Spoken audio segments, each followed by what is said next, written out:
અરે હર મહાદેવ મિત્રો, સ્વાગત છે આજના આપણા બ્લોગમાં। જેમ કે આ જોઈને તમે સમજી ગયા છો કે આપણા હાથમાં નોઝલ છે અને પંપ પણ જો રેડી કરેલ પડ્યો છે। ઓલી નળી નથી જડી અને આપણે આ લગાવી છે અને એક આ પણ લઈ જઈ ભેરાભેરી અને ગુવારમાં છાંટી નાખીએ। જો મિત્રો આ ખોખાને તોડ્યું આપણે તો અંદરથી 3 વસ્તુ નીકળી છે। એક આ સીસી છે, એક આ જબલું છે ને એક આ સીસી છે, જેમાંથી આમાં લખેલના અનુસાર આપણે કે પહેલી આ નાખવાની લાલ ઢંકડાવાળી, પછી આ પેકેટ નાખવાનું, પછી ઓલું નાખવાનું। તો જો આપણે 3 વસ્તુ નાખી દીધી છે અને પાલો રેડી થઈ ગયો છે। થોડીક વાર ઓલી ગંઠિયું આવી ગયો આમાં, તો જાણે યુરિયા ખાતર આવે એવું કાંઈક આવ્યું હતું, તો એ કરવા દઈએ અને પછી પંપ લઈને હાલતા જઈએ, કારણ કે અહીંયા જ આવવું પડશે, વારંવાર અહીંયા જ ભરવા આવવું પડશે। આ ટાંકી જ એટલે એક સાંટતા આવીને ભરીને ભરતા આવી, સાંટતા આવીને ભરતા આવી। મિત્રો પહેલો પંપ ઉપાડી લીધો છે ને, જો ગરમી એટલે જોરદાર ગરમી છે અને આપણે આ ફેશન છે અને ધંધો છે અને આપણે આ બ્લોગનો આ મિત્રોને આ દેખાડવાનો શોખ છે। જેમ કે મારે તો આપણી આ દેશી જર્ની, દેશી લાઈફ અને દેશી એન્જોયમેન્ટ ને બધું ઈ જ। જો આ આપણા બે બકરા છે ને 2 ગાયો ચરી રહ્યું છે હાગમાં। ટ્રેક્ટર કાકા ભાણજીનું કેટલા દિવસથી પડ્યું છે, તો આજે દવા છાંટીને પછી એને લગાડી દઈએ સાંયે। એ ધડકે તો ખૂબ જ ગરમ થઈ જાય હારું, એટલે પછી ધક્કા દઈને ચાલુ કરવું પડે।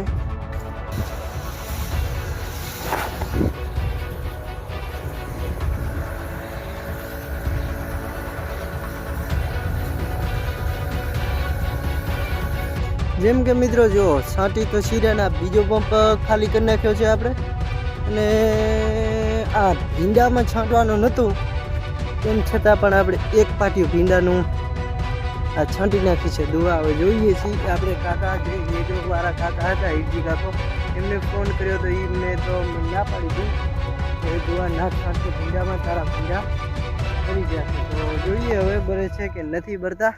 આપણે એક પાટિયું ભૂલથી છંટાઈ ગઈ છે, નાખ બરાબર, તો છાંટી નાખીએ। અને આ નિશાની કાંઈ કે આપણી કે આટલા પાટી આપણે છાંટ્યો છે।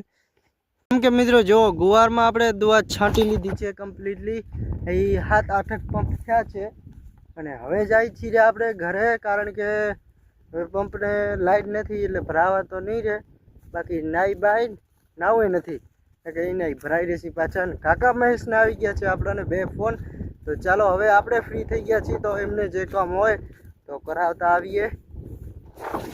તો ટ્રેક્ટર પણ આપણે છાંયે રાખી દીધું છે અહીંયા બાવળની નીચે, ને હવે હાથ બાથ ધોઈ લીધું વાળા ને પછી જઈએ કાકા મહેશની ઘરે। ફોન કરી વારીએ કે ઉપાડી લીધું કે હજી ઉપાડી રહ્યા છે, કે ધક્કો માથે પડશે, મોટો ધક્કો।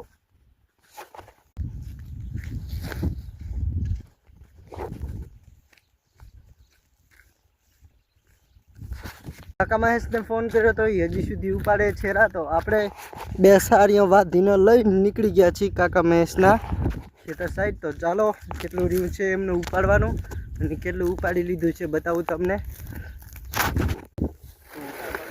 યાર તમે તો